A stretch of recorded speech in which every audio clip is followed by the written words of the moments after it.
Hello, everyone. Welcome in. Thank you so much for being here with us tonight. My name is Kathleen Kuo, and I am a program manager for Nevada Humanities, which is our state's council partner for the National Endowment for the Humanities. With Humanities at Play, our goal is to pair gameplay and other interactive activities with thoughtful discussions about the humanities and how they shape and enrich our everyday lives. Today, it is my pleasure to be joined by Sean O'Neill, who is a teaching assistant professor and the assistant director of the Core Humanities program at the University of Nevada, Reno. How are you doing tonight, Sean? Doing great, Kathleen. Thanks for having me. Yeah, of course. I'm so excited to have you on stream tonight. This is a little bit foreshadowing, but I think you're the first person who's ever prepared a presentation for us. So we are Yeah. we are all in for a treat in the second part of our stream, but really the entire stream. So for those of you meeting Sean for the first time, he is a historian of science and of early modern Europe by training, and his research broadly examines how interest in what we would now call information visualization, wow, those are two hard words back to back, Sean, emerged in medieval and early modern Europe. Sean received his PhD in history and a certificate in comparative literature and society from Columbia University, and he also holds degrees in linguistics, English literature, and folklore. Prior to earning his PhD, he taught language arts at the high school level in both the United States and Japan. I'm really excited to ask you all the questions in the second part. Like, why are you in Japan? Tell me more about history, etc. So we'll get to that in the second part. So tonight we're going to be playing through part of a game called Sethian, which was created by the one-man team, which is so impressive, of Grant Cooning, and this was released back in 2016. So in this game, we're going to be playing as an archaeologist from thousands of years in the future. We're exploring a distant colony which has been abandoned for centuries, but in the ruins, we discover this ancient functional computer, but it operates in the language of this colony which is now extinct. So what we're trying to do throughout the game, the core gameplay of the game, Sean and I are going to be deciphering and doing our best to study this language, use it to And communicate. chat's going to Yes, help us, yes, help us Kathleen. out, Don't chat. worry. So help us out, chat, and use it to communicate with the computer so we can find out what happened. Um, this is really neat. So the game uses its own language. I think constructed languages are so fascinating. So this language is unrelated to English, but we have to do our best to translate it along with chat. And so the developer, Grant, he noted that he based the language heavily off of Chinese, but he also based it on quirks of other languages, including American Sign Language, which I think is really fascinating, Sean. I read that you have a degree in linguistics, but I don't know if that includes, deciphering language puzzles. Did linguistics help you out with that? That sounds like a sort of training one gets outside of school, Yeah. actually. so so we're gonna so instead of using an alphabet, the game's language uses a series of 100 unique symbols to represent each of the language's 100 roots. These function as words on their own, but they also combine to form new words. Finally, Grant noted that the symbols of the game's language, they draw on ancient geometry, and he said that this decision was inspired by Carl Sagan, who worked on the plaques of Pioneers 10 and 11, as well as the Voyager Golden Record. Carl Sagan wanted a message that could be understood by aliens, so he included mathematical and scientific information that could be recognized by all intelligent life in a universe, with some deciphering, of course. So I think this plays right into what we're going to be chatting about in the second part of our stream, Sean, all about, symbols and visualization. A lot of really great connections here. So wish us all the best as we play through Sethian during the first part of our stream today. Then we'll take a 5-minute break, come back for a short presentation and a conversation with Sean about his work and research. And I'm going to get the game started. Sean, is there anything you want to say to chat while I pull this up? Had you heard of this game before tonight? I think that, well, I will say to chat, if you have not heard of Sethian before, you may have heard of another game that is in a similar sort of genre, but I think has had more recent sort of wider success, which is Chance of Sonar, which I think you played that game, Kathleen, with another one of your hosts recently, right? we did play a little part of it. So Yeah, so yeah. that's another one of these games that's sort of oriented around the sort of puzzle of decipherment and translation. And unlike Chance of Sonar, Sethian is minimalist. So this is a wonderful opportunity to practice your sort of linguistic zen with us, right? But I'm looking forward to working with everyone to sort of figure this out. Yeah, so just as we get started, I'm gonna make your face just a little smaller. So this is really the entirety of the game. There's one more element, which is the journal, which I will click on shortly. But this is the interface of the computer. It's going to become our new best friend over the course of the next the next hour or so. So I know when you see this, do you have any immediate thoughts on just seeing these symbols in front of us? I'm going to pull this up for you. So we have this journal. So we have the output and the input. We have these words on this side. Okay, this is the interface, and then there are different tabs where I think the symbols grow in complexity. Right. So yeah, just to reiterate, we're an archaeologist who's discovered this ancient computer, and of course the ancient computer is written and designed in this long dead language. I'm just gonna put in a bunch of symbols. Okay, this is what we get back. Right. I assume this means I don't know what you just said. Probably something like that, right? Okay. All right. So. All right, well, here's our journal. I'll read it out loud, because it might be, for those of you who can't read it on the screen. It says, I have verified that Sethian is uninhabited because the planet was never terraformed. Scanning was brief, however fruitless. Of course, I had hoped that the discovery of surviving Sethianese would be just what I needed to save my career. But considering how isolated the colony became after the warp gate was destroyed, I should hardly be so surprised the place was abandoned.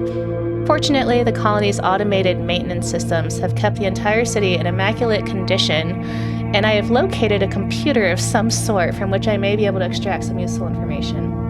Unfortunately, the computer appears to operate in a local language only.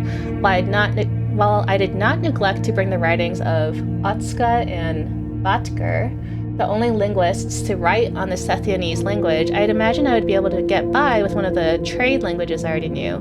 By the time I return home, more than 2 centuries will have passed. The stasis pool will keep me from aging, but my planet will have changed beyond recognition. I think that's for the best, but whatever becomes of it, I cannot go there empty-handed. Wow, this is a little bit dark. It's existential already with your puzzle game, right? It's okay, I feel some pressure now. I gotta do well, and this reminds me of what was the movie? Inception, the whole time thing. Mm-hmm. And then okay, so there's another page. And Arrival. Yes, I love the short story that Arrival is based on. Sean, did you say that you have pen and paper ready? I do. I did not. I'm ready, and those viewing at home, play along. Okay, so it looks like this takes on a typical subject, verb, object, maybe? Right. I'm not. I never took linguistics in high school or college, so. Right. So a sort of there are several ways to organize or categorize languages, and one is sort of along the sort of common syntax. So SVO, a subject, verb, object language. So English is an SVO language, right? I eat cake, subject, then the verb, then the object. You also often get subject, object, verb languages. So Japanese is one of these. So if I were to do this, it would be I cake eat. And SVO and SOV languages are the most common in the world, but there are instances of other languages that fit other patterns. But in this case, we're trying to figure out whether that's SVO or what sort of language it is. Yeah. Okay, so it looks like, why don't we try this? So I think the game's trying to help us out. So it looks like we could do if we say U, which is this circle with a line in it, followed by these 2 symbols, right. And then what, that means what are you? So let's give that a try. I'm going to try and remember. Okay, so that's circle with a line. Yep. Oh no. Okay, circle with a line. Okay, right dot, left dot. Right dot, left dot. Yep. This one. Right. And then I don't see a period, so let's see. Ooh, okay. Yeah. This is familiar, but I don't know the rest. Yeah, so the line with the dot is an indication that's the subject. So the circle with the dot is the subject of the sentence. Okay. And we don't know technically, I think, what it is at this point. But the circle with the line that you just did, we know is you. Mm-hmm. So presumably the answer to a you question is going to be answered with an I answer. So we can probably guess, right? The circle with the dot is an I. So when we asked that, a new page opened up in our journal. So this is a previous page. Okay. So you noted that. Good point. So I like that. Yeah, subject, and then this, and then what. So this opened up. And then if you go back to that previous page, they're also demonstrating that this language doesn't use the copula, which is like to be. So English is a language that uses to be, like I am human. So that verb acts like an equal sign. But a lot of languages don't use that because you don't need it, actually. So in this language, you would just say I human, basically. Okay, good, helpful information. This is all, I'm learning so much. Okay, so a bunch of symbols. So there it says I. Okay. And then, so this is, okay, I'm just gonna go back really quickly. So it looks like there's some like metagaming, right? Like as we're inputting, we're also the part of the researcher who's filling out his journal at the same time, maybe. Right. So he doesn't know what this is, but he's guessing that this square and circle means computer or robot. I am some kind of computer, some kind of, isn't right. We don't know what the some kind of, Always and never. Okay, so he thinks that always is the, I don't know, describe it, like the, I'm gonna say right dot, left dot. Like maybe that's like the am, that's not really the am, but just like the state of being, like I am, like I'm always this. But if it's reversed and it's like a negative. Right. So this is I always something computer. Okay, right? And then, or is it could be, no, the first one could be the subject, right? It's indicating I as the subject. Yeah. Okay, and then this, okay, so this is a dot. Right. Place is, here, I'm gonna go back. Oh wait, maybe it's not there. Okay. Maybe this again. Maybe we're supposed to ask this next. That's what got us forward last time. Yeah. Just follow the notebook. Okay, so I'm gonna try and remember. So dot, little square, little dot, little square. You can tell, like, I only have enough room in my brain for like two things at a time. Right dot, left dot. I'm just gonna say the pentagon. Okay. Right dot, left dot, pentagon. Oh, did I do it wrong? Oh, maybe it's. That's the. More symbols.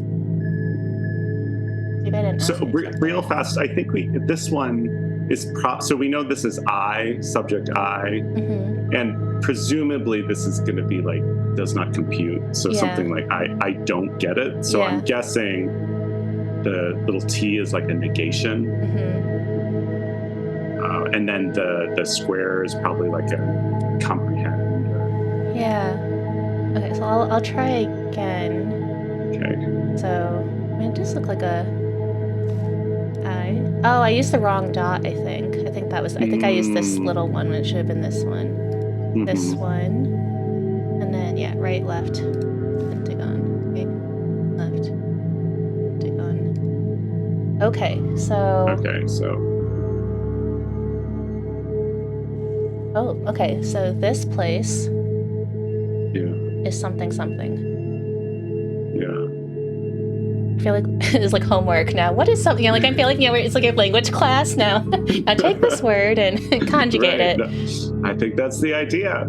Write aligned dots mark proper nouns.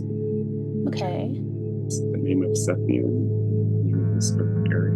This building. And a Sethian. Okay, it looks like a trapezoid. It's not like a rhombus and not a square. So I'm gonna go back because when we say what is. Okay, so what is? So what has to go at the end? Right. This has to go first. So, let me go back. Right. What this is place, this? Yeah. So what we would need to do, so the structure here is like, in thinking in sort of literal English terms, it's like this place is what? So if we want to try and clarify the symbol, we need to do like the funny symbol we don't know, what? Yes. Like, yeah. Or do we need, do you see how there's these little two, like one on the left and one on the right? Do we need to do like the little left dot? So, First, right. So one of the things I'm sensing that he's potentially playing around with is when you write the language vertically and when you write it horizontally. Oh, I see that. Right? Oh, okay. So when you're writing it vertically, the dots that designate a proper noun are on the right. Whereas when you're writing it horizontally, they're on the top. I'm guessing. I don't know. I mean. Okay, so do you think I should do... I'm just go back to this. Yeah, so let's do rightward dot. Okay, that's this one. Yep. And then is it that trapezoid? One. Yeah. I'm gonna go back and then this. Yeah. Acute angle. Acute angle. And then another dot. Another right dot. And then is it the pentagon? That's what? Again? Okay, so yes. Right dot, left dot, what? Oh, is it? Yeah. Do you need the always? I just did that because it was there. Oh, right. You're right. Okay. Yeah, let's try it. Go for it. Okay, we got something back. New information. Something about Sethian, right? Because this is Sethian, right? So like always. And then always. This place is something. This. Okay. Place. Okay. Oh, okay. So we did it. So we solved this puzzle. I think we can probably ask these things later. Oops. Let me go back. Yeah. Okay. Place. Right. So this is a common thing you'll get in languages too. When you like duplicate a root, it can often mean something. Oftentimes it's used to pluralize, right? But or sort of intensify. But we don't have further confirmation yet. So let's see. Okay. It's telling us to try something else. Okay. Well, we have some options. So we can either do this. Yeah. We could also ask. Well, actually, no. I think. Yeah, this is right. So let's ask what kind of person or thinking thing, intelligent being are you? And then, oh gosh, this is like geometry. This is math coming in. X is Y. This is the always. What is X? This is okay, so pentagon is what? Yeah. X, what? Who is X is when you add the pentagon plus the circle. Right. So these are the sort of question pronouns. So what and who are related. So who is a what with a person marker. Yeah, and Blue says it's like a logic puzzle. Yeah, it definitely is. I know I'm like really this is great. I can really feel my brain working here. Some words in Sethianese use two symbols. So this is computer. Square circle is computer. And then we figured out, the two of us, right. Dot squares here. Well, and we're also learning that the computer here identifies as an intelligent being. Yes. Right? Because it's got the circle radical. Let's tell them this. Let's try. Let me put input you what person? You are who. Yeah. Right. Yeah. Okay, so you. Go back just to make sure this. What and who? Mm-hmm. A pentagon. Oh, yeah. And then circle. Okay. Yeah. Oh boy. Uh-oh. We're like in the new tab of symbols now. Yeah. Okay. Let's see. Oh, okay. Oh wow. So so that circle, the dot is an I. Yep. This is a computer. Also, real fast, Kathleen, can you go back one page? Yeah. So I just said earlier that this language doesn't seem to have the copula, but if you look at the top of the right page here, the symbol that we're thinking of as always seems to be functioning also as a 2E. Okay. I'll go back and say, yeah, maybe this is. So, yeah. So that shows my initial intuition with off. So I need to sort of, adjust my expectations going forward. Well, I wonder if this is we're learning as we input. So maybe something that we put on this page, this is our initial thought. And then as we click some more, maybe we change our understanding of the language. So maybe it's evolving. We're going to be masters in Sethianese by the end of tonight. Okay, so I serve or order. I serve administrator or police of this place. Okay, so we still so what we thought was maybe Sethian, which was that like rhombus acute Right. angle. They don't Right. know exactly what it is. I need to find out what it refers to exactly. Right. Okay, so input. So I think this is the next thing he wants us to input, which is place. What does it mean? Oh, okay, so this new symbol mean is a square with like another square in it. I love this is a good. Go ahead. Yeah, this seems like a really useful question because now we can ask what the meaning of any symbol is, right? Yeah. Jed the Howard says serve order equals control. Yeah, I guess we'll find out. We don't know yet, but there does seem to be some sort of like this computer or thinking being has something to do with this place, whether it's administer, police, or control. And like a true academic, like Bhattacharya insists that. And Sean, your point about writing horizontal to vertical totally holds up here, right? Because here's the right dot, left dot. I have to move my head because I can't. Right, yeah. He says, so these are not interchangeable. So you can't do X and put,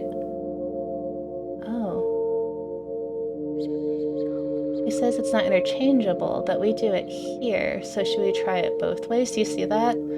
Or yeah. So Bhattacharya, so the X always and then pentagon, we conventionally would think of thus far, based on what we know thus far, as like X always is what, or X is what question. What is this? But Bhattacharya seems to think that when we're trying to say X means what, you can't. Maybe you can't, like saying X is what is not like a sort of admissible kind of question in this language. You have to do X means what, right? I just think this is so funny. Yeah, we can. So shall we try and figure out? Yeah, let's do it. The meaning of a. I'll put this in. So place, right dot, and then we'll find that symbol. Right dot. I think Jed the Homerid is perhaps suggesting that the computer may have had something to do with the disappearance of people. Ooh. Okay, that's. I think it's a nefarious interpretation. I mean, this is probably maybe Sethian is like Chat GPT in the future, right? Okay, and then we need a what. The what was on the first page. Yeah. Okay, I think that's right. Okay. Yeah, but I like to look at this before I click on the notebook to see like how our knowledge has advanced. So we saw this earlier. That's the I do not understand. Okay, and yes.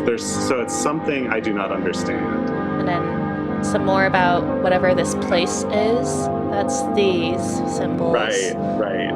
Okay, so let's... Sethian. You got it. You got the I... Okay, so ask is the acute angle. You... No. Understand. So high place, he thinks, is taken to be understand, which is interesting. Like maybe like you're looking down and you like look at what's in front of you, and that's understand. I like that. Like, that's cool. Lion King-esque, like, everything the light touches, like, belongs to the kingdom or whatever. That's right. Hopefully we don't end the same way with Mufasa. So, do you not understand this world? Oh, welcome in, Rawa Rahul. Hello from the house in St. Louis. I think we have got some friends here. Control-Alt-Delete the civilization. Yeah, maybe that's what's happened. Toledo says maybe it's saying that it doesn't understand, and the circles at end is questioning if you're a really intelligent being because you just sent it nonsense. Maybe, yeah, maybe if we ask too many stupid questions, they'll wipe us out, too.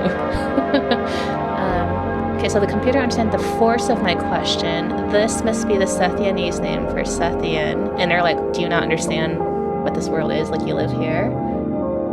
This turns statements into yes or no question. Okay, so this is like the question mark statement changer. X is Y, which we got, and then this would be is X, Y, with 2 dots below it. You understand. What are those two dots doing? Oh, that's part of ask, right? Maybe, yeah. Do you understand? Something Sethian. So now they want us to figure out what does this mean from the previous page. The previous page was, oops, I'm gonna go back. Okay, so they want us to figure out what this serve/order, or Jed thinks it might be control. We want to figure out what that means. Right. So I wonder if we should ask that. Can we do like, what does this mean? The square. Yeah, let's give that a shot. Or rectangle. Okay, Sean, you have to help me out. So right. So I what I'm not clear on is if we have to double the rectangle in order to ask what it means, or if we can just do one. Let's try it. Yeah, let's try. And do we need the two dots, like the proper noun? But those are names. This is not a name, it's a concept. So maybe we don't. I think right now we can stick to the what does X mean formula there on the right page. So let's try that and see what happens. Okay, so that's rectangle, line, mean. That's right dot. This one, left dot. What? Ooh, we got something back. So this means something. Tilden says the two dots modifying the symbol kind of reminds me of learning Arabic. I need to get back to that. Very cool that you're learning that. I had friends in college who studied. It looked really hard to write and read, and I was really impressed. Maintain. Okay, so instead of control, I maintain this place. Mean order place. So to do this means to order a place or keep it in order. I believe the computer is part of or in control of the network of machines maintaining the colony. Now to more pressing matters. Sethianese has no word for where, but I believe where are the people would be person, place, what? In Sethianese, most words can be nouns or verbs. This will indicate which is which. Oh gosh, so before right dot, it's a noun. After, I'm gonna not remember this, is a verb. Before is a verb. After is always a noun. As a verb, this means to be at. I'm just gonna put this in. Yeah. Let's try that. Person, place, what? So person, just go back. Place. What? Oh, we said you now have access to the dictionary. Right-click on a symbol to view its definition. Try it on a new symbol that the computer just used. Okay. Oh, wow. Good. Remember, you can right-click on any symbol. We have bars now to go through our journal more quickly. Okay, let's... Oh, I see. Okay, so it's like an up and down bar. Got it. How do I get out of this? Oh, can I... Uh-oh, are we stuck? Man, these futuristic computers and their interfaces. Yeah. Basic UI stuff. Come on, Hal. We're stuck on this. I wonder if I, like, glitched. I can't get to the journal anymore, Sean. That will be a problem. Yeah, maybe I can... Okay, let me try exiting. Can I... Let me save and quit and hopefully... Yeah, save and quit. Okay, so I will bring us back. We're so good at this. In the meantime, so Toledo Tulip. Very cool. It looks like you're getting a very serious close-up of my face. Many apologies for that. But a lot of writing systems that have been developed particularly for Semitic languages have these have a sort of system of dots that are used to sort of qualify and distinguish different symbols, right? So Hebrew does this as well. So awesome. That's cool that you're making that connection, and I envy your experience with Arabic. Yeah. Okay, so we're back. Sean, let me know if you can see and hear everything. I can. I'll turn the music down just a little bit. Okay, we got lots of pages in our journals. I'm gonna go back. So this is where we were. We did person, place, what. Then we unlock the dictionary, and then we got this. So, he is they. So like two people is they together. Right. So that's that duplication thing again. So this is right. So this is an example of when you duplicate a symbol, it indicates a plural. It's seemingly. Yeah. Right? Sean, did you ever learn to read Chinese by any chance? I studied Japanese, okay. So not Chinese, but like if like do you want to? Are you referring to some of the characters? Yeah, so I don't know. I know like five characters. So I am not a fluent reader at all. But I know that like if you have the symbol for like character for like tree, if you put more of them together, they become forest. That's what I'm like thinking of. Exactly. That's the perfect example of this principle. Yeah, okay, yeah. That's what and you said the person who designed this was thinking partly of Chinese when they designed this language. Chinese and sign language. Yeah, I wonder where the sign language comes in. I don't know the structure of American Sign Language. I know the alphabet, and that's kind of it. Welcome in, Container Port. Good evening, everyone. Hello from New Hampshire. Thanks for being here. Okay, so I'm not sure. Back to the story. Right. So he, they. So when they ask where the people go, maybe the computer said they ascended, but we're not sure. Did they leave the planet? Is it a euphemism for death, or back to Bakahar? Bakahar names symbols by meaning. Otska uses 3-digit codes. I prefer Bakahar's method, but increasingly I find Otska's system useful for locating unfamiliar symbols. Oh boy. Okay, so this is how we use, I think, the interface with the symbols. Right. So 111 would be, I'm just going to go back and look. So, wait, 111 would be the dot. Yeah, the upper right. 122 would be, I don't think I'm getting this. 133 is, okay, 111. Oh, I see. So it's starting on the right. I was doing the very American left to right. This is going right to left. Vertical. Right. Horizontal.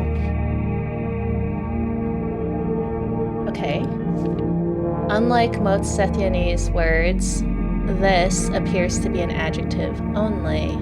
Oops. And then this time, now at the time. And that's where we keep. Is there another page? There isn't. Oh no, there is. Okay. But this was like an explosion of information as we got the dictionary. We got really excited. I mean, I guess it sounds like we're the only ones here, so all we have is ourselves, this computer, and this notebook. So might as well write in it. So this is you are going. Please go. You're not going. Don't go. Tyranny. Okay, that's a new one. Order is Bakahar's. Gloss, please, is what does gloss mean? Do you know? Like reading or meaning. So like the semantic content. Okay. Yeah. So they think that this symbol, that up and down line, the vertical line, means order or please. Interesting. Right. And somehow that leads you to tyranny and government. And then like exactly, Jed the Humber, like glossary. Yep. Oh, thank you. So then double line says yes, no. I'm gonna go back. So okay, so this is yes. This is you're right. So when you're thinking of negative early, when you said like I don't know what you mean, that was this symbol. Right. Okay, we're on the left side. Oh gosh. Okay, so there's a whole bunch. So I wonder. I feel like it's kind of like open-ended now. There might be. Yeah. We could ask more questions. I'm gonna go see. Let's just go to the end. Let me know if you need me to stop. I'm just saying. So is the the bar on the left, Kathleen, is that like the grammar notebook, and the bar on the right is the dictionary? Let's go. So this is left bar. And then this is right bar. Yeah, maybe this is the dictionary. Yeah. Okay, so these are all the symbols, and then some of them are missing. These are the ones we don't know, and maybe they get filled in as we ask. And it looks like it's got Otska's numbering system in the upper right corner. Yes. Maybe. Well, and so yeah, maybe this is a story, so we can advance the story. So what should we ask now? I'm gonna go back. So far we've asked, like, who are you? Right. What is this place? What happened to the people? Right. What should we ask next? We asked, did we, so we asked, where did the people go, right? And so the answer was they ascended. Yes, that was this.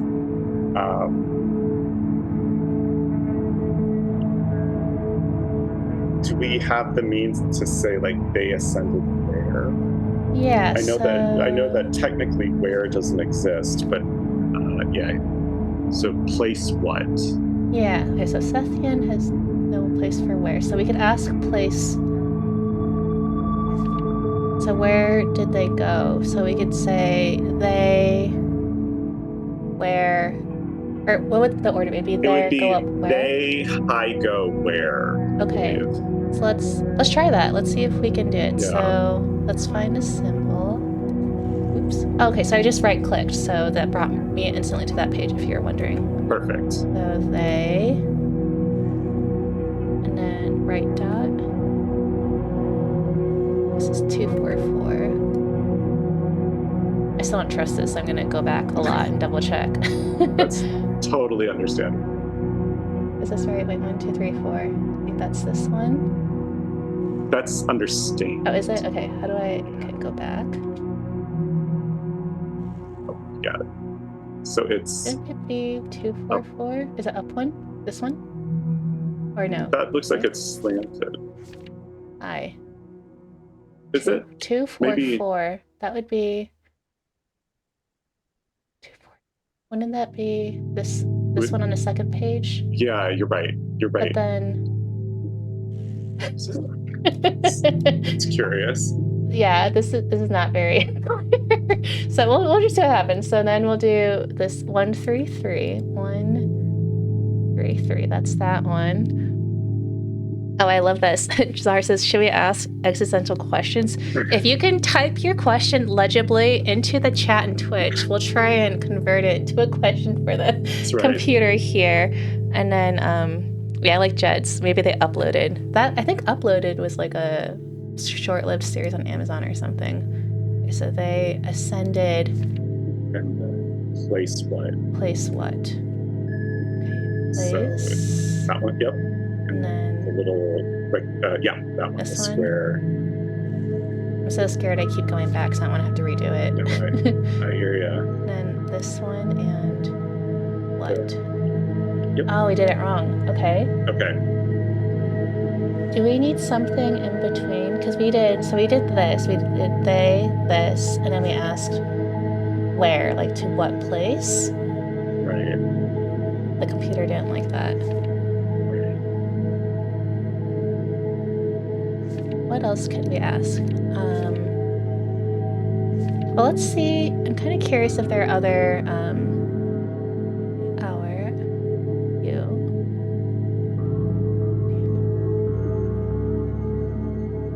What if we ask where is this world? Because we asked what is this world? We could try that. Sure. So we know this world. Let me go back. So that would be these symbols and then place what? Is that right? I hope. Let's try it. Jed says, is understand high and down? Understand is high in place. High in place. Yeah, right so, here. Like Kathleen, you had said, it's like you're looking at something from a high place. So you see it, like you get it. I think that's it. Did I do it right or did I do it wrong? Oops. So Sethian is, yeah, acute with the right dot. And then place what? Place. Oh, okay. Doesn't like that either. I just feel like banging the computer. What do you not understand?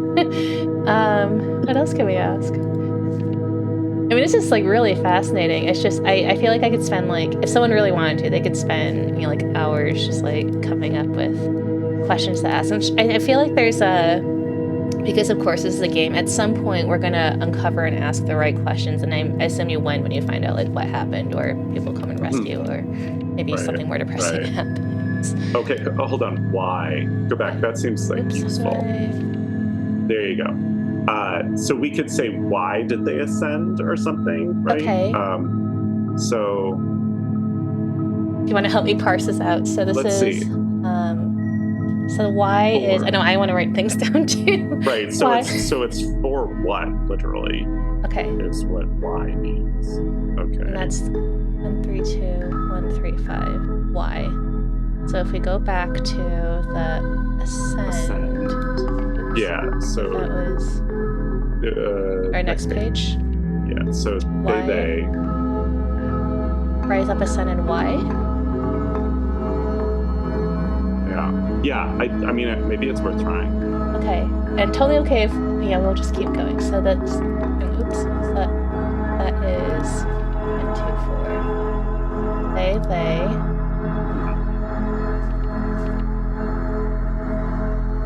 Right symbol, 2, 4, 4. 2, 4, 4. 1, 3, 3. Then we want to ask, oh gosh, where's the Y? Here it is. There we go. So 1, 3, 2. Okay, 1, 3, 2, left dot. Is this 1, 3, 2? Yeah, wait. I'm so scared of doing it wrong. 1, 3, 2. Okay, what's this? 3, 2? Is this right? Is this the right triangle?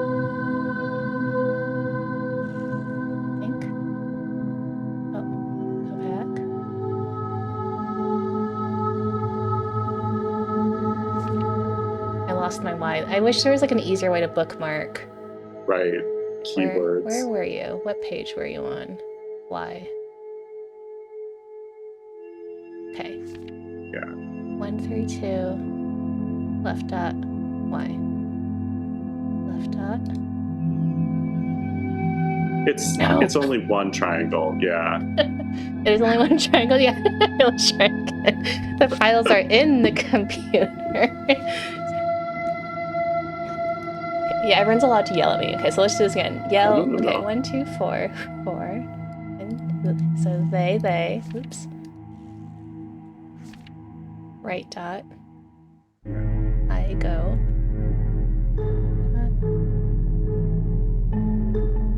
Make sure. Oh, we're using it's this symbol. Okay. Go. 1, 3, 3. Y. 1, 3, 2, 1, 3, 5. 1, 3, 2. Do we need like another symbol here? Before we ask the question? Or do you think it's okay to just go straight? Right. Well, we've come this far. Let's maybe finish this one. But there is, remember we got that page that had information on ask? Yeah. It's possible that we might need to do that. Yeah, because I don't think we're inputting it right, or maybe I'm missing something. Because we did they. I do this all over again. They. Right. I'm determined. We're gonna get this. One question. They. This. High and go. It's 2, 4, 4. Yeah, this one. And then to go. That's that. And this is where. How do we know? Ask.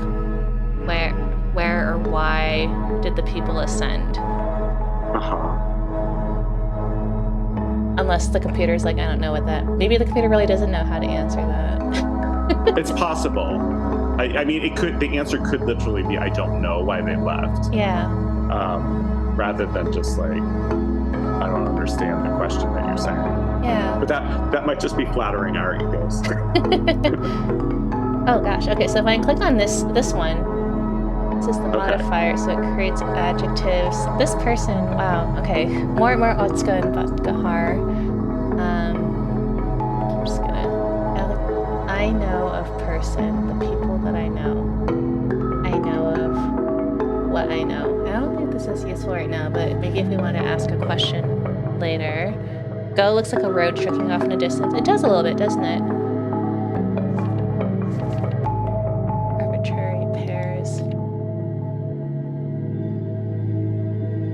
just want to ask the computer like another like good question. Okay. So how do we ask why? Or maybe we should just give up on this line of reasoning. That's fair. You have they rose and ascend. I'm going to ask why. Okay, let's go back in the book. Maybe we need, what if I do this and then 3, 2.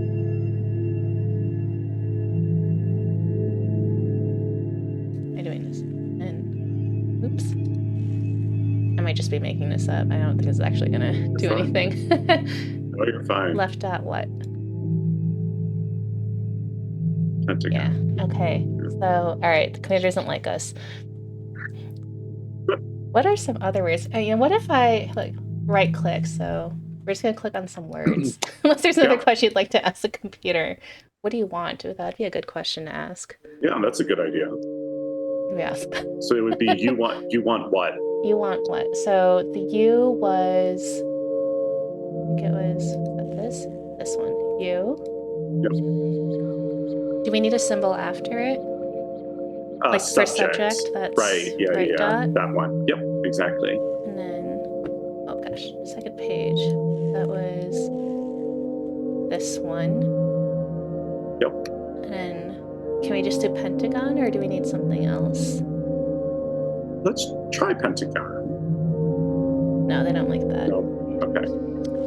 There's another. So it thought of itself as a thinking being. What if we ask thinking being once? What? Okay. Where it was, oh, I am this. These symbols, like computer. What if we ask what is that? Yeah. What does that mean? Like, what does that mean? Okay. So this is right dot, circle with a triangle. Okay, stay on this page. Circle with a triangle and then a line in the middle. A triangle and a line. Is it second row, third from the left? This one? Is that one?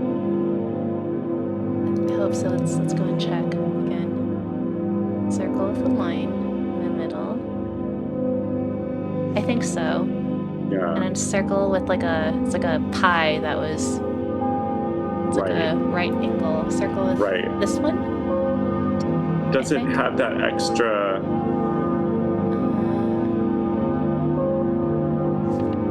Yeah, I mean, it's. Do you see how like in the notebook there's a little dash that's sort of like perpendicular? Excuse me.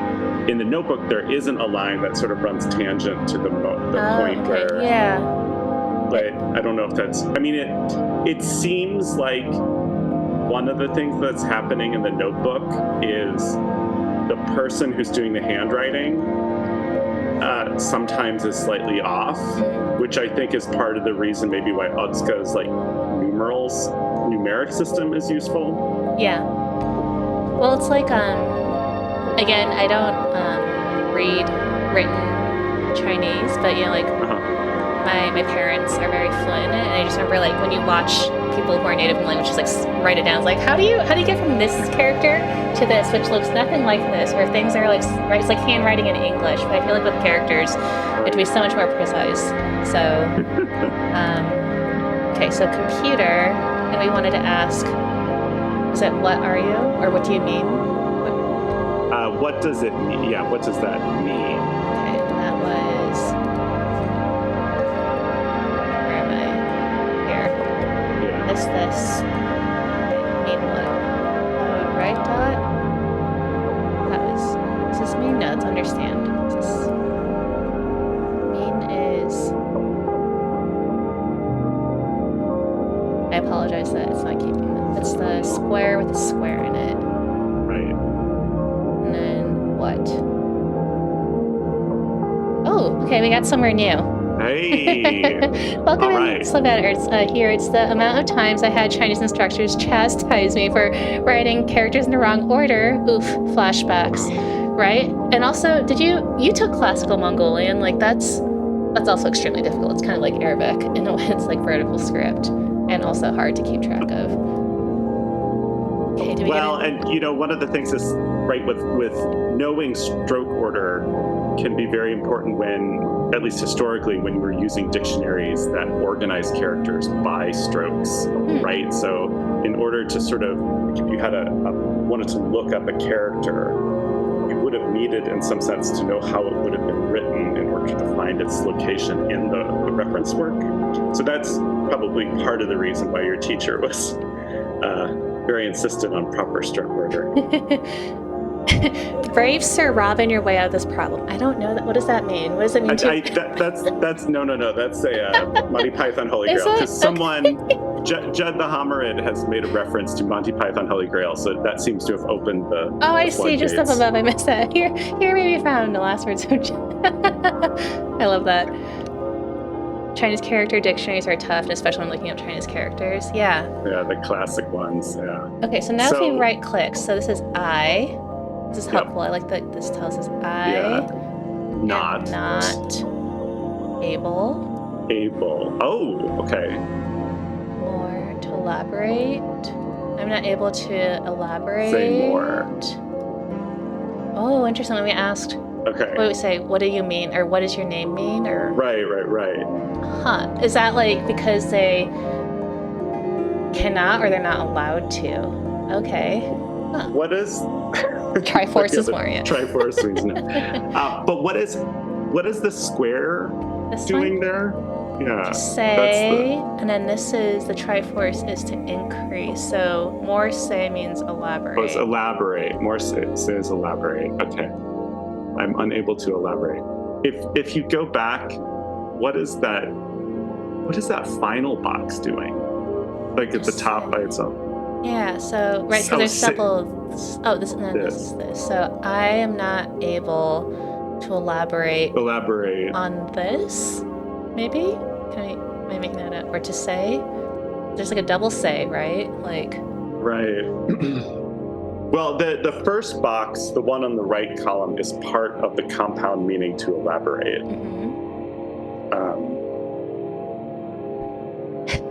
Triforce of courage, wisdom, or power? That's a good question. Well, maybe with Sethian you need all three to successfully beat the game. So, Sean, I just clicked on this. Ooh. I guess when you click, more things happen. I clicked on this and more symbols came up. This is the game remembers your inputs and outputs. Okay. So remember, right now, the column on the right, that's something we tried to ask previously. So I think it takes notes so you can like go back and maybe try and see what you did wrong. Okay. Yeah, so I didn't understand this. Oh, I can't go back though. Like there is no more clicking. There is no like I can click down here. Okay. Oh, there is. It has a short memory. Nope, that's it.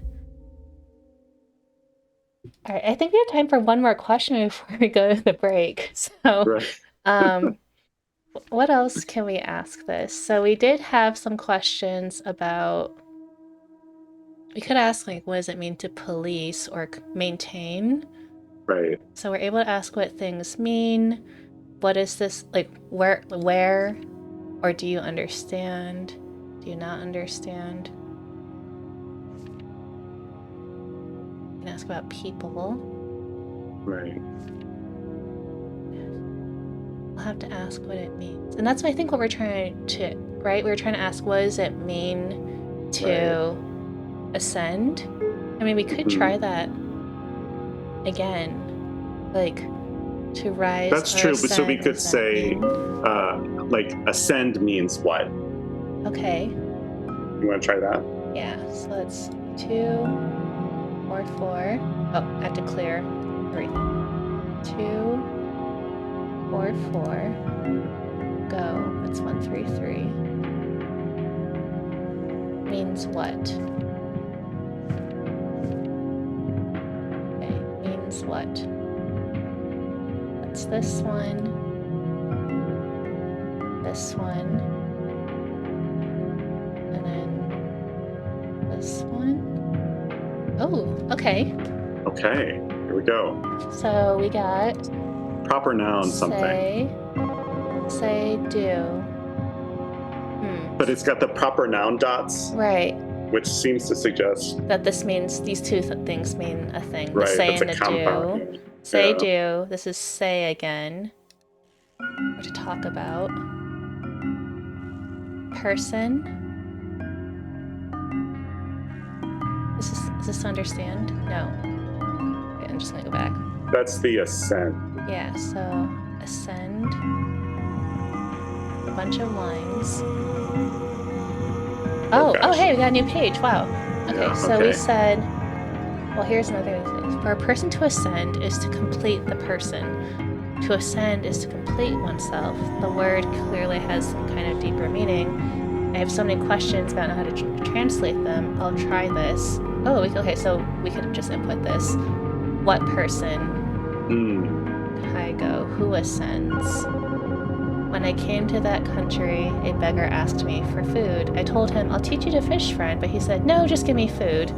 When I left, I saw slaves still in the fields. Their shackles were broken, but they were not free. Oh, and then we'll go back.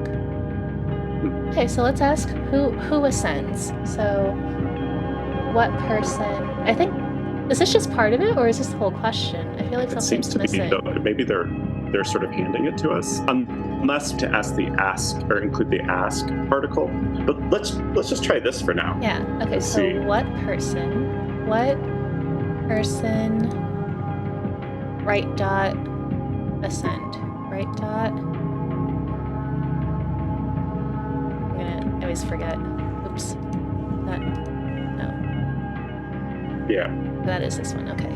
Ascend. And 133. Okay. So not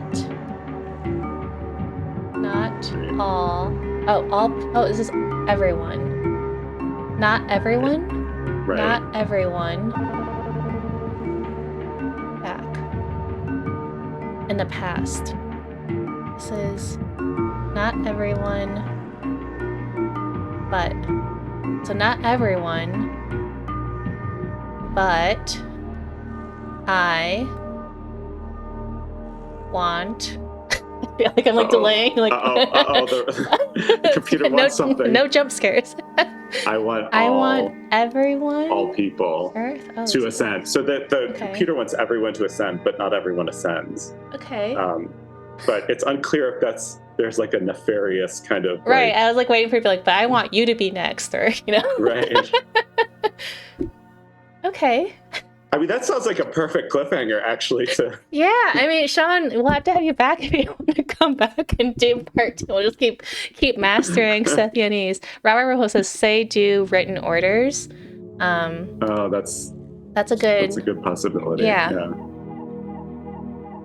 I know, I'm sorry that we're about to end right here, but we're going to take a short break, and then we're going to have a brief presentation with Sean where we're going to learn all about some of the cool things that he does, and then we'll ask questions of Sean. So stick around. We'll be right back. Go get some water. I left my water downstairs, and that was a perfect time to grab it, and we'll be right back. We'll see you all very soon.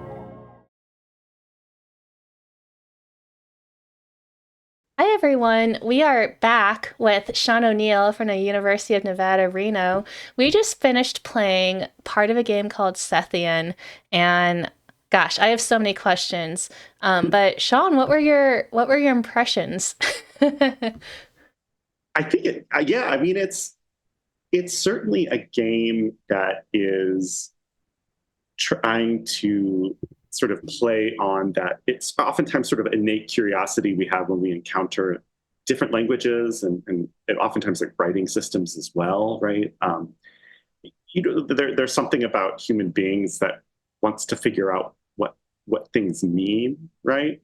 So it's in terms of its design, it depends on that entirely, right? Like there's very little sort of graphical, visual sort of like interest. So it's certainly a game that's designed for, it knows its audience, right? Like it knows who it's probably targeting, which is a fairly small group of people who are willing to kind of do that thing. But I think it seems to really reward people who do find that intrinsically interesting, right? Yeah. So I enjoyed it. How about you, Kathleen? I know maybe you had seen it before or something, but hadn't Yeah, like played it all the way I've through or only something. played, I don't think I ever got as far as we did. I only played about like 10 or 15 minutes because I was curious. I had heard about this, Mhm. and I was playing with a linguist friend of mine who actually did study Mandarin and some other Mhm. African languages, and he got so into this. Like he was like, "Now press this, press this." I'm like, "Ah!" trying to follow all the symbols. So, like you said, it really does. I think certain people who like puzzles and logic, I think Mhm. you would really be drawn to this game. And I'm so impressed again that this was done entirely by one person. So, props to Grant Kuning who created Sethian. So now, again, as I mentioned in the first part of the stream, Sean, I think you're the first person who's ever prepared a presentation for us. I'm super excited. And this is, like you said, this isn't like a full-on presentation. It's just kind of some Right. examples of some of the kind of Right. things that you've studied and maybe written about. So, do you Right. mind? I mean, maybe I'll let you get to it. So, I'm just excited to see what you have in store for us. And of course, for everyone in chat, feel free to, comment and ask questions freely in chat as we get going. Yeah, and just to sort of reiterate what Kathleen said, I didn't present, or excuse me, I didn't put together like a formal presentation. As I told her, I just sort of threw together a bunch of different slides of different things that I've sort of worked on and looked at in my own research. And hopefully, the reason I put the slideshow together is because I largely work on symbolic notations, which are very visual. And so it's hard to talk. It's like imagine talking about, you know, a diagram without looking at the diagram, right? That would be kind of tricky. So one of the questions that Kathleen had asked is, how did I get into my research? And so maybe what I'll do is just give you a quick sense of that and then sort of speak more generally about what I do. So my project actually began originally when I was doing my first master's at Berkeley. And what I was doing was looking at early European efforts to decipher Egyptian hieroglyphics, right? So Egyptian hieroglyphics were not sort of the dam didn't break until the beginning of the 19th century. It's when were they fully sort of figured out as truly an ongoing process. But in terms of real intelligibility, that this sort of dam broke with Champollion in the beginning of the 19th century. But for several centuries up until that point, there had been a lot of people that were also trying to figure it out, right? And so I have on the screen here some images from several different books by a figure by the name of Athanasius Kircher, who was this sort of polymath of the 17th century. And he wrote about a ton of different stuff, but he's portraying himself here on the left as if you look at the sort of plate at the bottom, the Egyptian Oedipus. So he's not invoking perhaps the aspect of the story of Oedipus that is better known in our sort of post-Freudian moment. He's invoking the part of the Oedipus story, which is when Oedipus solves the riddle of the Sphinx. And so the idea here is Kierkegaard is sort of presenting himself as the Egyptian Oedipus in the sense that he solved the riddle of Egyptian hieroglyphics, right? So he thinks he's figured them out. He's cracked the code, and the Sphinx, even then was often identified with Egypt. So he's sort of, cracking Egypt open, ancient Egypt. He hadn't. He was unsuccessful, but he certainly got some things right that were sort of interesting. But I have here, I also have an image of some of the hieroglyphs that he thought he had sort of figured out. One of the particularly sort of intriguing aspects of his approach was he thought that Chinese characters were actually originally derived potentially from Egyptian hieroglyphics. And so he thought that perhaps there was a way to triangulate what they knew about Chinese to try and think about Egyptian. That, of course, is not true, right? Chinese characters are not derived from Egyptian hieroglyphs. But the idea here was that my project originally was oriented around these sort of early failed but very interesting efforts to try and decipher Egyptian hieroglyphs. And then as I was working on that, I started encountering all these other examples of these sort of specialized symbol systems that were being developed in Europe at the time. So one way to sort of think of this is as of these symbol systems as sort of like homegrown hieroglyphs, right? So on the one hand, Chinese writing and Egyptian hieroglyphs were these very sort of exotic and exoticized sort of like writing systems that other people used, right? These, very much framed as foreign and what have you. Whereas at the same time, people in Europe are developing their own sort of like funny symbol systems as well, right? And so I sort of had this turn where I was like, this is interesting. Like, what's happening with these homegrown symbol systems? The image that you see here is from the entry for the term character in the Encyclopédie of the 18th century. So this was like the most significant reference work of the 18th century. It's one of these sort of like jewels of the Enlightenment, right? All the work and labor that went into creating this. And this particular entry tried to sort of, cross-reference or collect examples of a bunch of the different forms of what we would probably now call symbolic notation that were then in use. And one of the things that I realized as I started working on these was that a lot of these sort of specialized symbol systems, there was this real spike in interest in Europe in them during the early modern period. And when historians talk about the early modern, that usually refers to roughly like, 14 or 1500, depending on who you talk to about 1800 or so. So during this time period, you get this real spike in interest across fields, right? So during this time is when the algebraic notation that we all learn in school gets developed, right? Shorthand gets reinvented. Dance notation gets invented at the court of Louis XIV. So there's a lot of people in a lot of different fields who think that they're going to solve problems by, developing funny little symbols. And so my project sort of is broadly looking at what were some of the reasons for that interest, both within the fields themselves, but then also, a sort of cross-sectional question of like, why is this happening at this time in such sort of disparate areas? So that's kind of what I do, and that's how I got here, if that serves as an answer. I love that. Yeah, I'm wearing I know it's hard to say, I'm wearing like my music cardigan today on purpose because of, musical notation, or Western musical notation, I should say, because it's different in other parts of the world. Mm-hmm. Absolutely. So I just put together a bunch of different images. Do you want to look at a couple? Yeah, we love show and Kathleen? tell. Yeah, let's do it. Okay. So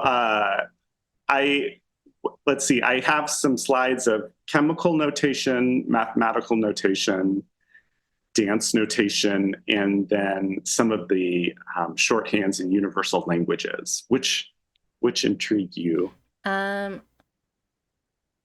Whichever one has just sort of like the most like elaborate symbols, I guess. Elaborate. Well, I would be interested in dance notation. Is that the same as Labo notation, or is that different? Here. Let's why don't we do the dance? People tend to really like the dance. Okay. Yeah. So Laban notation, which you just referenced, is a modern form of dance notation developed in the 20th century. So this is not that. However, what you're looking at right now is an image of a form of dance notation called chorégraphie, which was developed at the very end of the 17th century and first published at the beginning of the 18th century. This is the first sort of there is some sort of question on what do you classify as dance notation. It's certainly the first dance notation in European history that receives any sort of like wide recognition. There is evidence of sort of manuscript traditions of dance notation at the court of Burgundy that are really interesting, but they don't seem to have been sort of widely circulated.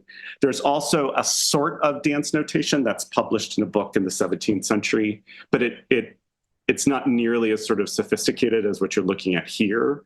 So for sort of like all intents and purposes, this notation, chorégraphie, which is invented at the court of Louis XIV, the Sun King, the sort of iconic divine right monarch of the early modern period. This is sort of the beginning. So Laban notation that you just mentioned, Kathleen, is in some sense conceptually a descendant of this, insofar as Laban was working in a sort of tradition that emerged out of this one. Blue Jab asks in chat, is it the French word for choreography? So that is a fantastic question, and it's not. So here it's related. So here I'll write in the chat. So chorégraphie is the French word for this notation, and if you look at that word, it's composed of two roots. So choré and graphie, and choré comes from the Greek root for dance, and then graphie comes from the Greek root for writing, so graph, right? And originally, this term literally meant dance writing, right? So that this French term for what we would call now dance notation was French writing. The sort of modern term choreography comes out of this term, actually, interestingly enough, this sort of conceptual sense that like when you choreograph a dance, you're like writing it somehow, right? Even though most contemporary choreographers, and certainly many early modern choreographers, wouldn't have necessarily, thought of themselves as writing as part of the process. It's this sort of analogical sort of comparison. So it's a terrific question, but choreography as a term emerges out of this and sort of comes a little bit later. But great question. Yeah.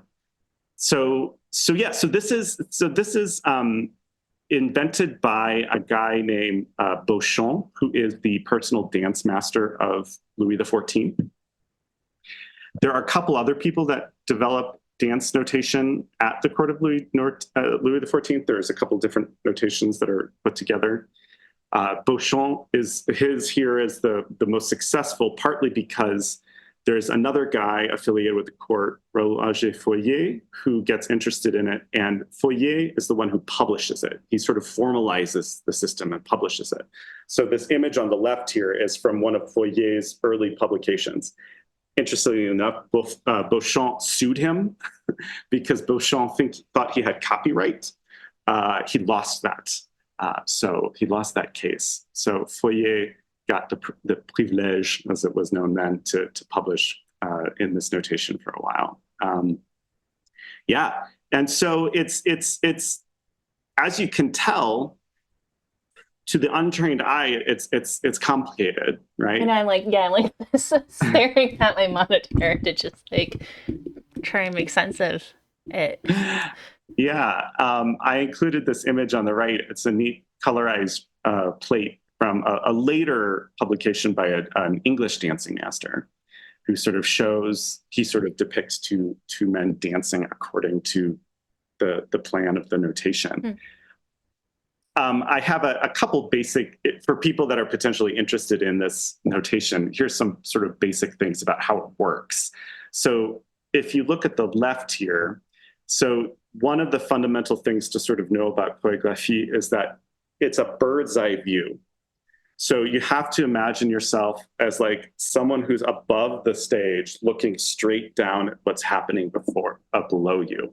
So those lines, the figure you see there on the left, that the figure is the term for the path that the dancer moves. So if you imagine you're a bird looking down at this image, the dancer on the left there, the little half circle with the line, so they move forward a little bit and then turn left, and then they come back, and do you see they make that sort of S kind of shape? So whenever you look at choreography, you have to imagine that you're a bird looking down. Then in the middle here, so there are basic symbols to distinguish men and women. So in classic sort of patriarchal fashion, right, the symbol for the woman is the symbol for a man with a diacritic. So the man symbol is the base symbol. And then on the right, you see another sort of basic thing to know about how it works is the blocking of the path, the figure. You see, if you look, see how there's that let's see, it's sort of like to the center and then the left a little bit. You have the symbol for the dancer. So it's a man, right? We see this is a man dancer. If you follow the path line, the figure line a little bit, do you see how there's a line, a tiny little line that runs perpendicular to it? Mm-hmm. Okay, so that marks off a bar of dance. So you have to think of, they're conceptualizing dance in some sense in bars that correspond to the bars of music. So in this particular example, Fourier has very helpfully annotated it for us. So do you see the number 1 down there? That number 1 indicates that that bar of dance corresponds to the number 1 bar of music up at the top, right? So he's also giving you information about, the relationship between the movement and the music. I have 2 questions for you. The Yeah, first came from absolutely. chat. So Jed asked, Yeah. is there specific direction about how the dancers pass each other, like front to front, front to back, or back to back? Right. So I think this example that we have right here, there's just one dancer. So we're keeping it very simple. But yes, so the idea is that it is also giving you information about where you're facing at any given time. So the man symbol in the notation on the right is looking forward, right? And then they're going to turn. And one of the sort of interesting things about choreography that anybody who was learning it had to be taught was that actually, if you're holding the notation while you're practicing, you have to keep it always oriented with basically the where the audience would be, right? So in this case, it would be like the top of the page. So like when you turn, you'd have to keep the paper oriented that way, right? Because it doesn't shift perspective with you, right? So maybe that answered some part of your question. If there's another part, please do follow up. And then I had a second question for Yeah. you, which is just, have you, just like in your own, like when you look at this now, like have you tried dancing out these steps yourself or with other people? Like have you ever tried this like on your own, like taking it and then like doing it? So right. So that's a great question. So there are actually contemporary people here. Let me go back. So like, this is the example on the left here is a sequence in a very famous dance called The Entrance of Apollo. And this was a dance that Louis XIV actually, so part of the reason dance notation was probably invented at the court of Louis XIV is that Louis XIV himself was a very avid dancer, and dance was very much part of the sort of display of royal power at the time. It's sort of counterintuitive to us because we can't imagine, like, Joe Biden or Donald Trump coming out on the stage and performing proto ballet as a sort of expression of power. But it very much was part of this sort of the theatricality of state at the time. And so one of the most sort of famous dances that Louis did when he was a young man actually was this dance where he emerged on stage as Apollo. And this is partly very much related to his moniker, the Sun King, if you've ever heard of this, Apollo being the god of the sun. In any case, this example here comes from a very, this is a segment of this very famous dance. And I'm actually coming back to your question now. There are contemporary dancers who do what's called Baroque dance. This form of dance that we're looking at is oftentimes called Baroque dance or danse noble. There are contemporary dancers who know how to do this form of historical dance and who are actually literate in this notation because they recreate it. I am not one of those people in the sense that I am by no means like fluent in it or capable to sort of immediately translate. When I was in New York, I had a postdoc at NYU, and I taught a class on information visualization. And one of the things we looked at were several pre-modern examples of information visualization, and choreography was one of them. And we are very fortunate in New York to have a whole Baroque dance company. And so we actually got to have a dancer who knows this to come in and kind of teach us some basics and work through it. So my short answer to your question is I have done some experimenting, but I'm very fortunate to have an actual sort of seasoned professional help me through it. But since we're on this topic, I will also go to this slide, which is in conjunction with that class, I challenged some of my students to try and record some contemporary dance moves in with the basics of the notation. And so these are examples of some street dance moves, actually, that three different students tried to sort of like record in the notation. Oh, that's so cool. Yeah. And in chat, Jed says, I'm reminded of contra and square dancing, where these types of movements are called out by names rather than having a clear sequence written out for the dancers to learn ahead of time. Yeah. Yeah, and I don't have an image here of it, but there's a sort of a very simplified form of dance notation that's developed later in the 18th century that is used to record what's called country dancing. And country dancing is a form of social dancing. So the sort of like thing you would do, like regular Joes would do, right? This thing, let me go back. This is for professionals, this form of dance. But regular Joes do dance too, right? If you're at a wedding reception or something like that, right? And so there's a very simplified form of dance notation that's invented later in the 18th century for that kind of social dancing as well. Mm-hmm. That's really cool.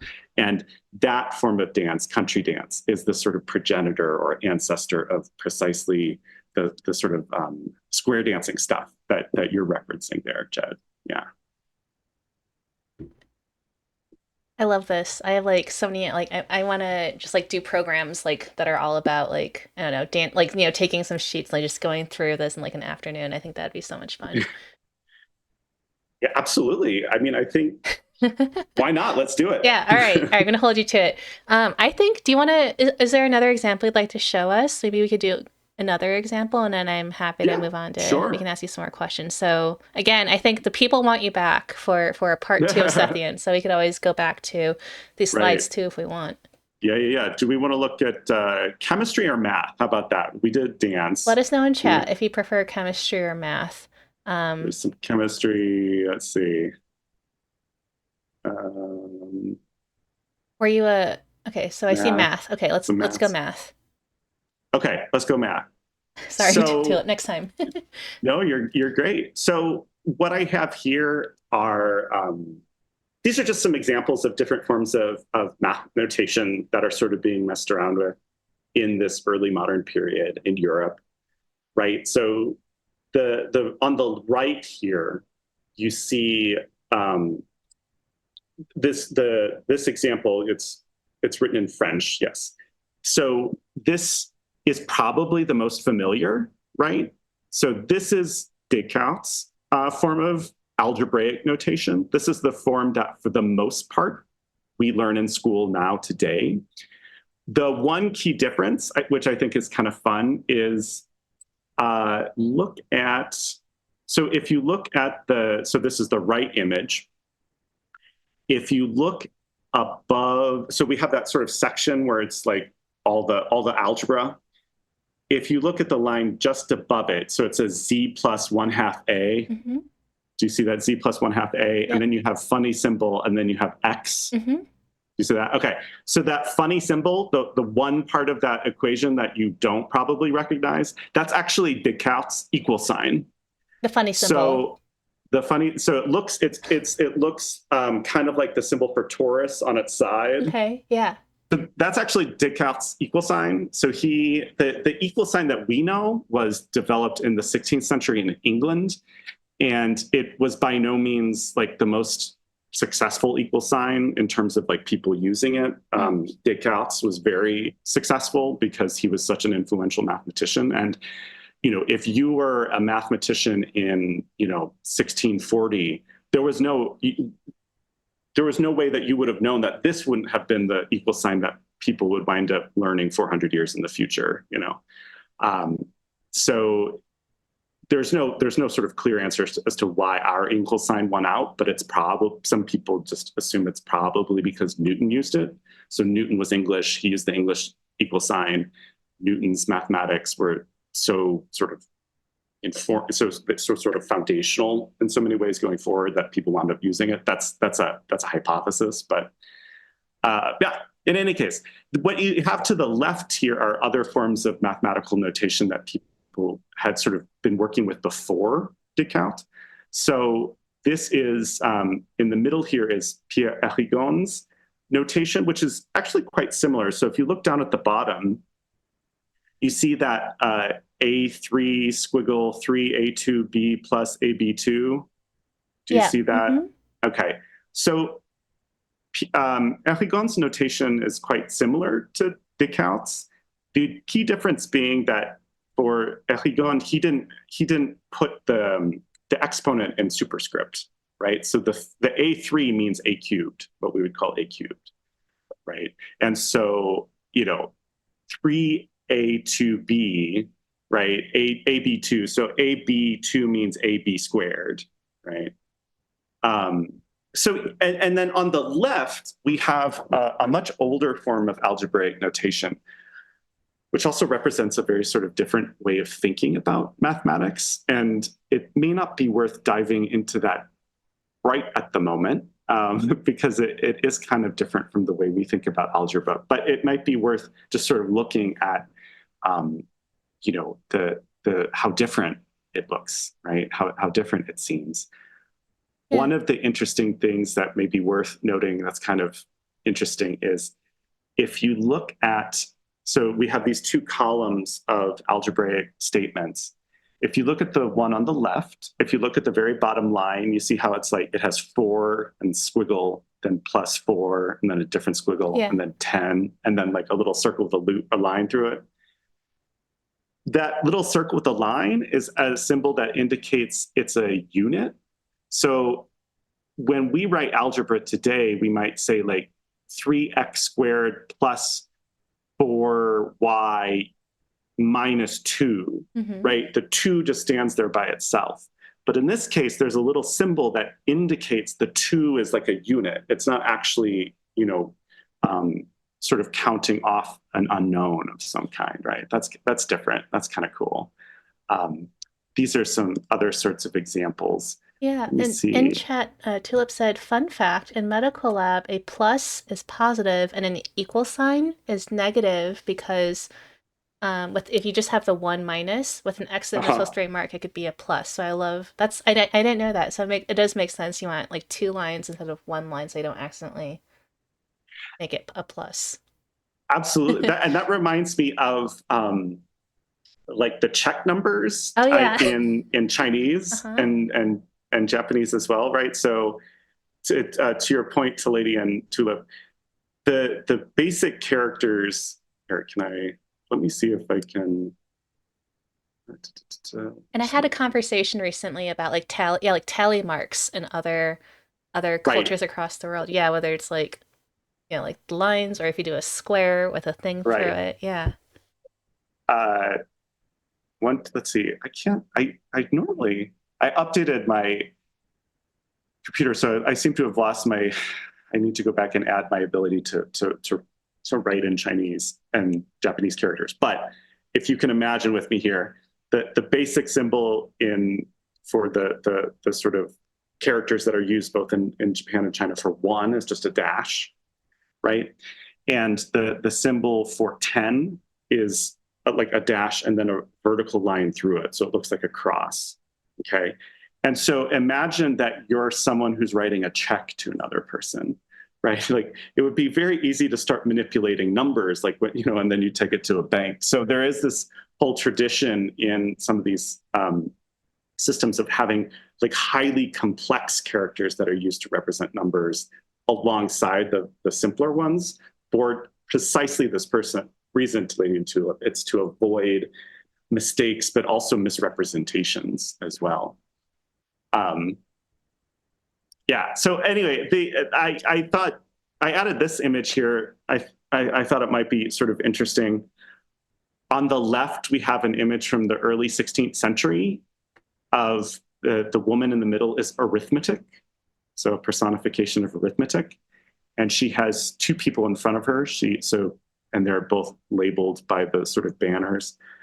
we have Boethius on the left and we have Pythagoras on the right. Yeah, it looks kind of like a game show, doesn't it? And it's interesting. So what this image is depicting is two different ways of doing math.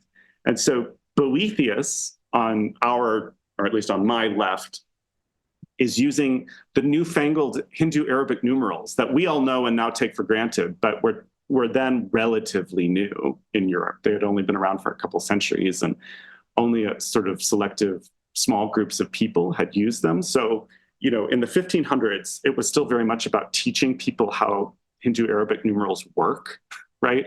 Which, again, we think is so sort of simple because we've been sort of learning it for our whole lives, right? So Boethius is using that system. And then Pythagoras here in this image is using what are called jetons, which are basically counters. So it's sort of like if you know how an abacus works, but you sort of took the abacus apart and sort of laid it out on a board. And so these are sort of being represented as the two sort of ways of doing arithmetic. And I love how arithmetic's dress is like covered in Hindu Arabic numerals, like they're sort of decorations or gems or something, right? And then the image on the right is it's a depiction of a math schoolroom. So this is Not this a is from game the show. 18th, not a game show. No, this is a bit more hashtag relatable because it's a bunch of kids trying to learn how to do math and their teacher trying. Yeah, exactly, Jed. It looks like chaos. And what's fun is, let's see, I think I made an inset. Yeah. So you have the math teacher here on the left, and you see you have these kids that are jumping up from the table. So this one on the larger kid, the one who's already on the ground in the inset, he says, right, so this is a German math textbook that this image is coming from. So it says, mein Exempel wird nicht kommen, right, which means, literally it means like my example isn't coming, which means like he can't get it. It's not working. The answer isn't coming, right? And then the little guy next to him is like, ich will auch hingehen, which is like hingelangen, right? So he's like, I'll go too. So like, there is something very, I love this image because it does sort of read very familiar to the chaos of the modern classroom as well. Like this one kid, like he's not getting it, so he jumps up to go to the teacher, and the other kid's like, "Oh, you're getting up? I'll go too," right? Like,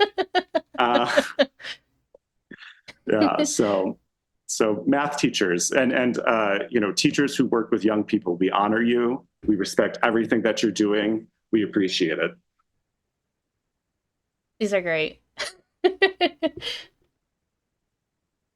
Well, just if anyone doesn't have any other questions, yeah, it looks like an early comic strip. Yeah, I'm happy we can jump into just sort of with the time we have left, just get to know a little bit more about you. And then I feel like we could just spend all day with you, Sean, all day and all night. We'll have to No, have a it's part just two. it's pictures. Pictures are just inherently interesting. They are. So it's all the pictures. It's not.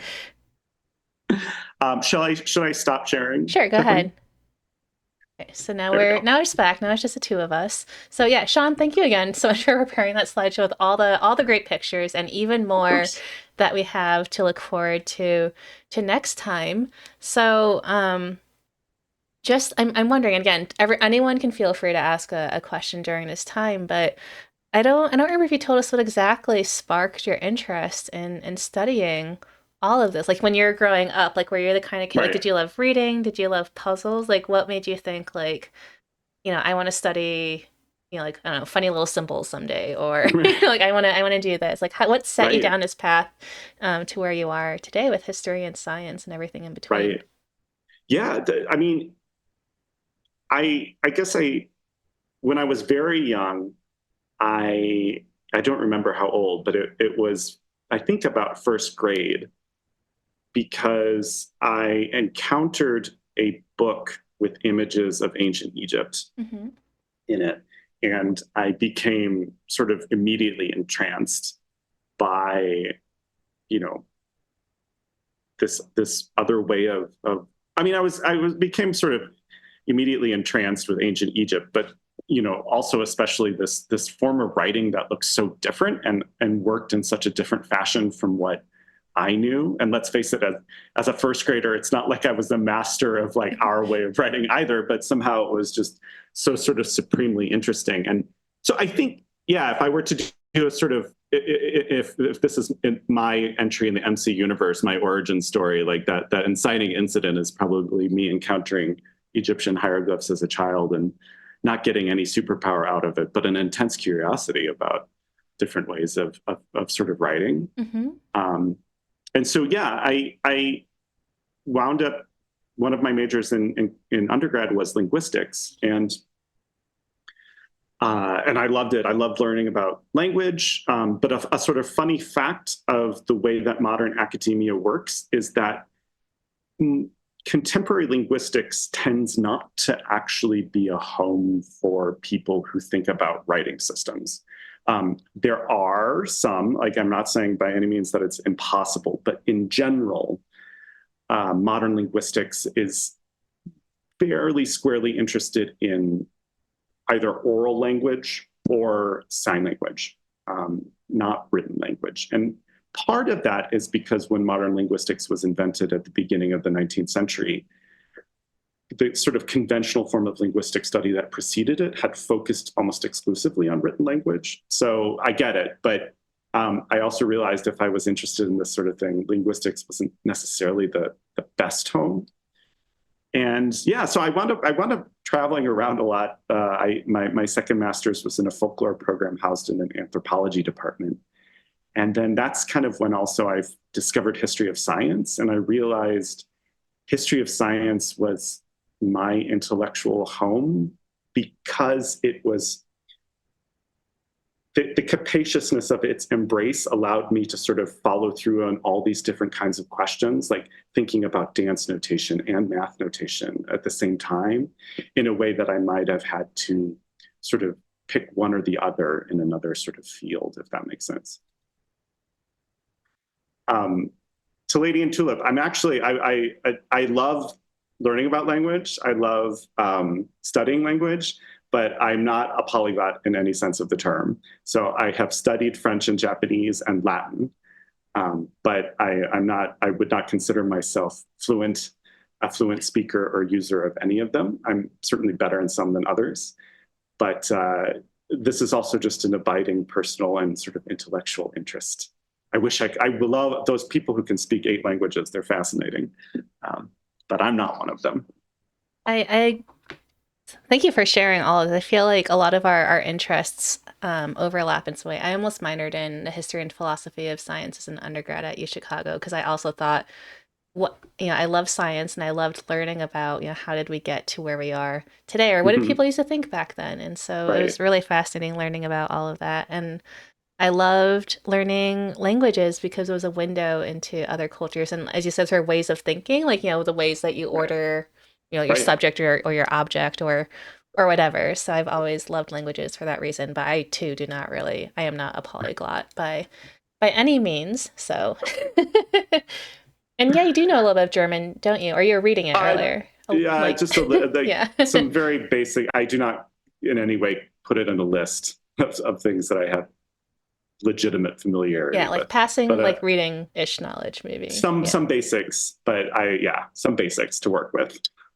So now you're in Nevada, of course, where you're the assistant director of Core Humanities. Can you tell us all a little bit more about what that means? Maybe for those of us who are unfamiliar with the Core Humanities program, because I think it's not everywhere. Maybe most universities have some sort of humanities requirement, but I don't know what the Yeah, let's chat about that. Absolutely. So the Nevada Core Humanities program is basically a sort of sequence of courses for undergraduate students that are designed to be interdisciplinary in nature. So they're meant to bring together English and history and philosophy and political philosophy, perhaps more so than political science, art history to some extent. And so it's a sequence of interdisciplinary humanities courses that are designed to provide students with opportunities to sort of broach big questions in the way that an interdisciplinary humanities class allows for. So in most disciplinary or classes that are oriented around disciplinary interests. So I'm in an anthropology class, or I'm in a math class, or I'm in a chemistry class, right? The sort of extent of the questions you ask are very much sort of defined by the criteria of the discipline, right? Which makes a lot of sense. That's how you sort of can go deep into something. But these interdisciplinary humanities classes allow you, one thing I really like about it is they allowed you to sort of follow the questions. Like, where do the questions go? The questions oftentimes range across different kinds of disciplines. And in terms of the content and the sort of big questions that get asked, our program, in terms of its sort of historical origins, emerges from a sort of, there was a movement in the beginning of the 20th century in the United States, right after World War I, to develop what are sometimes called great books programs, which are programs designed to introduce students to sort of seminal works, very influential pieces of literature or philosophy or history, what have you, and to sort of ask students to kind of grapple with them, and in that grappling, come up with questions of their own, right? And, you know, over time, the sort of nature of these classes has changed. So, you know, I'm happy to say that, well, I'm sad to say that, yeah, you may not be surprised to know that in the beginning of the 20th century, when these programs are first developed, right, it's a very sort of like Western civ, you know, great white European people sort of like structure, right? But in time, a lot has changed. Obviously, you know, very much for the better. And so there's a much more capacious understanding of whose stories are we looking at, what kinds of questions are we asking. The Core Humanities program at UNR was developed in the late 80s. And we're still going and still posing these big questions and thinking across disciplines and reading cool people that are hundreds and hundreds of years dead, and some of them are still alive, and bringing it all together in a really sort of exciting way, I think. Love that. Well, with this in mind, I'm wondering, what do the humanities mean to you, Sean? And yeah, that's a very big question. So my apologies for that. No, it's fair. And given my job, I should have a good answer for that. I actually spent quite a bit of time today thinking about that question because, you know, spoiler alert, Kathleen did let me know she was going to ask me that question. And it's, you know, it's funny. At first, I thought, well, I'll answer that by thinking through the history because, you know, I'm a historian and maybe that's something I can bring to the table that, you know, and especially since the Studia Humanitatis, as it's called, is sort of developed in the period that I specialize in as a historian.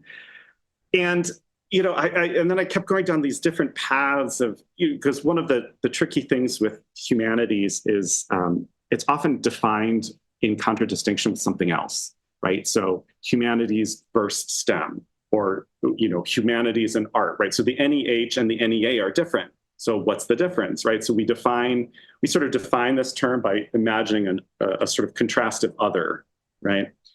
And I don't necessarily like that either, because you're negatively defining things, which can be useful. I'm not saying that's not helpful, but. And the other thing that I was thinking about, interestingly enough, when I was reflecting on that question, is that oftentimes there's sort of two different things that happen, or two different ways of thinking about the humanities, right? So they're the things that we retroactively call humanities, right? So let's say like a novel, right? A novel would be a good example of something we might call a sort of humanistic product. But it's not like the person who wrote that novel like woke up in the morning and thought, I'm doing humanities today, right? Like I will now create an object of humanistic interest, right? So these objects that are studied in humanities class, right, aren't necessarily made with that idea in mind. And then the other sort of side of humanities is very much this sort of academic or educational tradition, right? This notion of like disciplines, and like in English class we do this, and in history class we do this, and these are humanities. So you have a sort of a different kind of thing happening in both worlds, right? Like the sort of educational side and then the sort of the side of things that make stuff. And there's also these classic distinctions that are made between like the ideographic and the nomothetic traditions, right? So ideographic inquiry is inquiry that's trying to understand specific things, right? Whereas nomothetic inquiry is trying to understand generalized principles. So, the sort of caricature of this is like physics is nomothetic. It's interested in generalized laws, whereas, a literature class is interested in this story about this character and how you relate to this character, right? But, it's really easy to start breaking that down real fast, both in physics and literature, right? Because people talk about general patterns in literature, and there are some in physics where we're talking about very specific things that happen on this particular moon of Jupiter, right? So I think for me, the thing that I kind of came back to is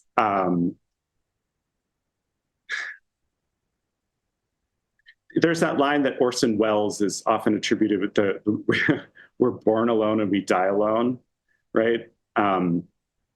Which is a happy sort of note to sort of bring up.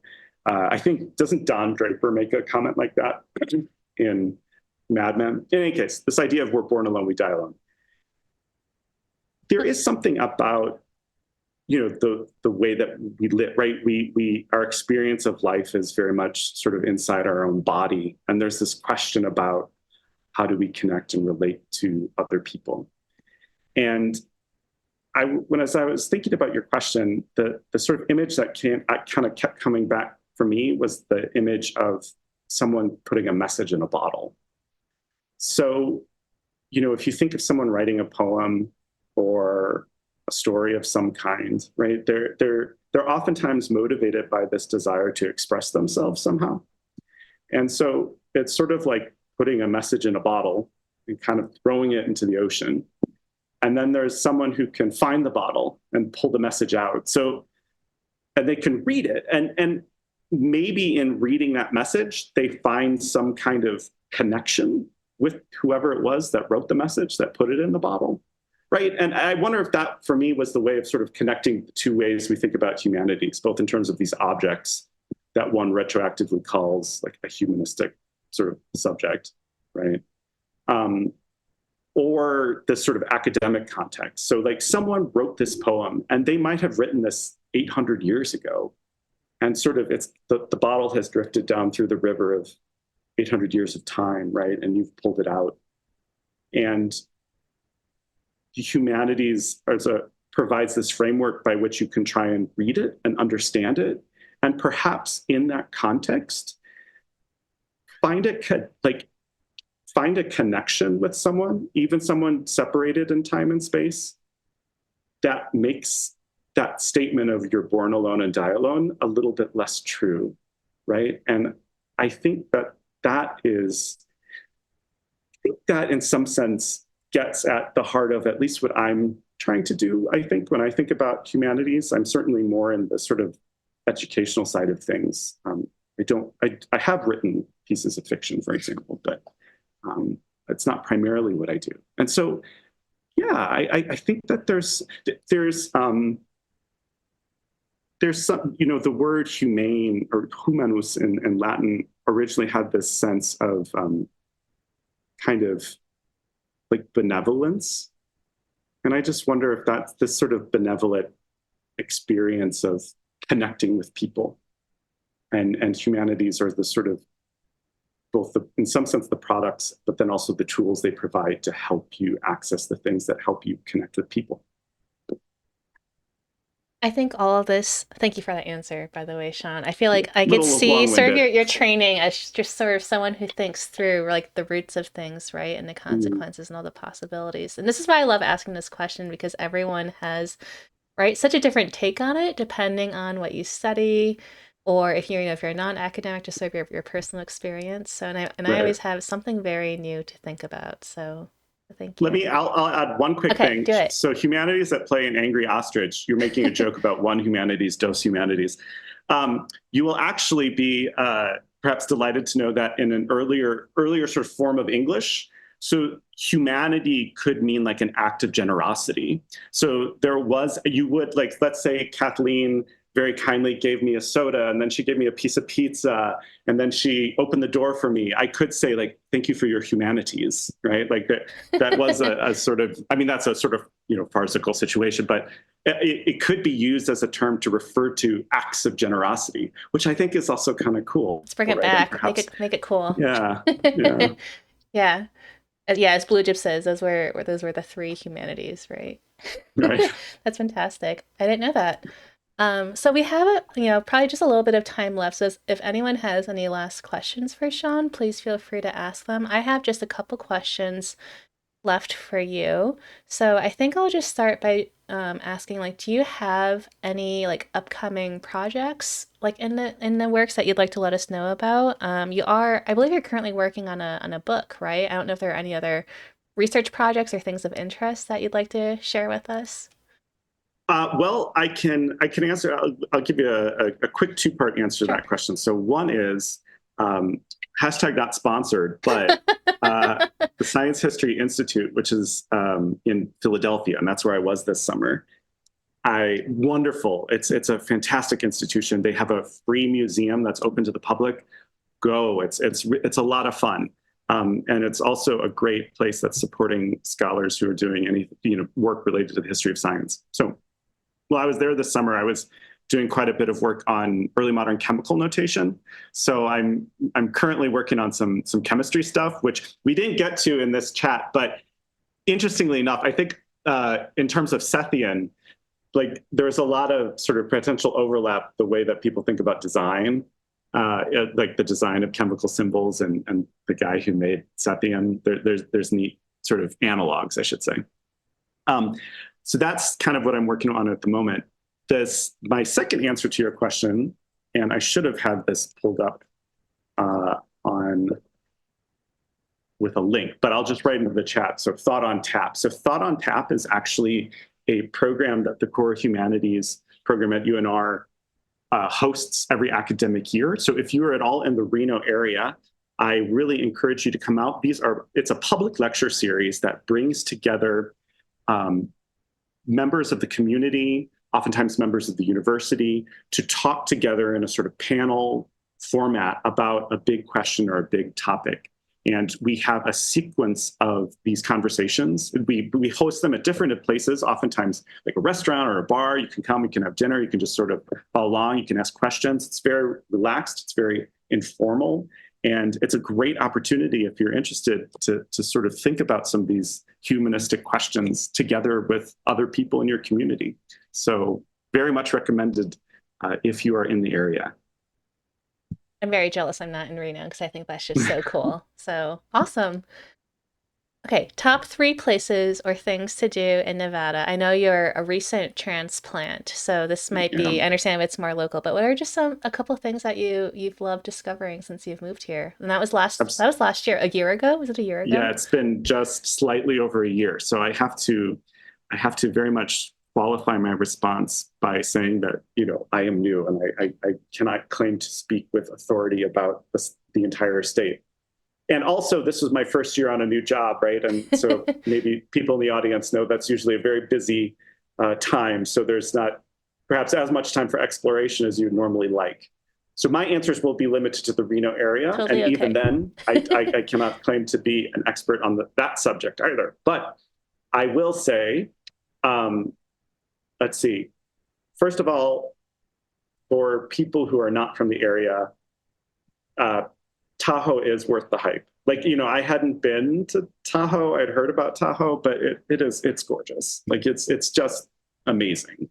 So it's definitely worth seeing if you ever have opportunity. It's really beautiful, and the striking contrast of the geography where you have the desert right there, and then you go up into the mountains and you have this sort of alpine climate. I mean, it's remarkable. It's quite stunning.